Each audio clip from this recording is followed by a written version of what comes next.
Quel est l'un des plus grands défis des 10 prochaines années? Le suspense est à son comble, la santé. Le contexte de la crise sanitaire a exacerbé les fragilités existantes, mais nous a enfin fait prendre conscience que la santé est un investissement pour l'avenir. Nous avons toutes et tous été touchés par la situation, et non seulement la population souffrant de troubles psychiques avant la crise. Inquiétude autour du virus, stress lié au confinement, restriction de liberté, perte d'emploi, de revenus ou réduction des liens sociaux. L'OMS Europe et Santé publique France rapportent une augmentation claire des niveaux d'anxiété et de stress.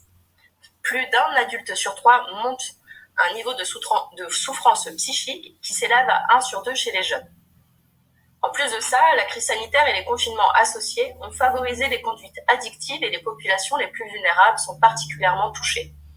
Au cours de l'année écoulée, plus d'un consommateur sur 3 a nettement augmenté sa consommation de tabac, de cannabis ou de médicaments psychotropes. La crise a également grandement ralenti la lutte contre le VIH-Sida et contre les infections sexuellement transmissibles. Le nombre de dépistages du VIH a diminué. Entre janvier et octobre 2020, la baisse aurait atteint 10% par rapport à 2019.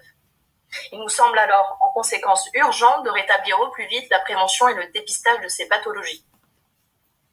Ainsi, la programmation financière présentée dans la délibération 2452 reconduit les financements aux associations œuvrant dans le cadre de la prévention des conduites à risque, renforce le budget en faveur de la prévention en santé mentale et introduit de nouvelles associations.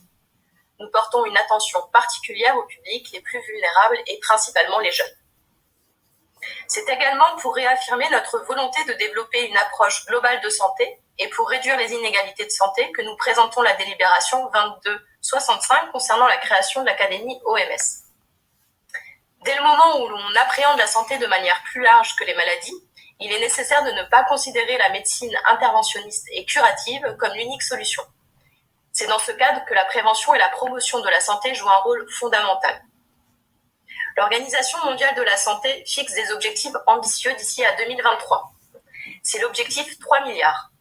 1 milliard de personnes supplémentaires bénéficiant de la couverture sanitaire universelle, 1 milliard de personnes supplémentaires mieux protégées dans des situations d'urgence sanitaire, et 1 milliard de personnes supplémentaires bénéficiant d'un meilleur état de santé et d'un plus grand bien-être. Malgré une augmentation considérable des personnels de santé au niveau mondial, il manquera toujours 18 millions d'agents de santé d'ici 2030 et les pays à faible revenu seront confrontés aux plus grandes difficultés en matière de perfectionnement de la main-d'œuvre. C'est pourquoi le projet de l'Académie de l'OMS a vu le jour en 2019. Cette structure de formation multilingue, en présentiel et en ligne, devrait devenir une référence au niveau mondial en matière de santé publique. Elle a pour objectif de renforcer massivement les compétences du personnel de l'OMS, mais aussi des dirigeants, des enseignants, des chercheurs, des agents de santé et du grand public des 194 États membres de l'organisation internationale. Cela représente environ 16 000 apprenants qui seront accueillis annuellement sur site. L'Académie offrira un milieu d'apprentissage constitué d'un pôle à Lyon et de ses 6 antennes régionales qui sont l'Afrique, les Amériques, l'Asie du Sud-Est, l'Europe, la Méditerranée orientale et le Pacifique occidental.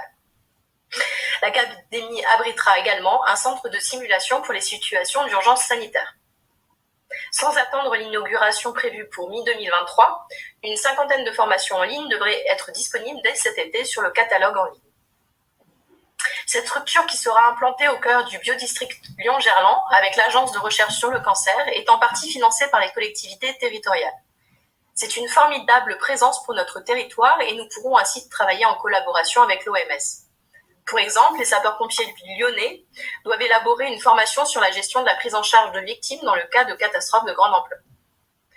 De par ces 2 délibérations, la ville de Lyon réaffirme son double engagement, aussi bien en matière de santé publique locale que pour la construction de la santé comme bien commun mondial. Je vous remercie.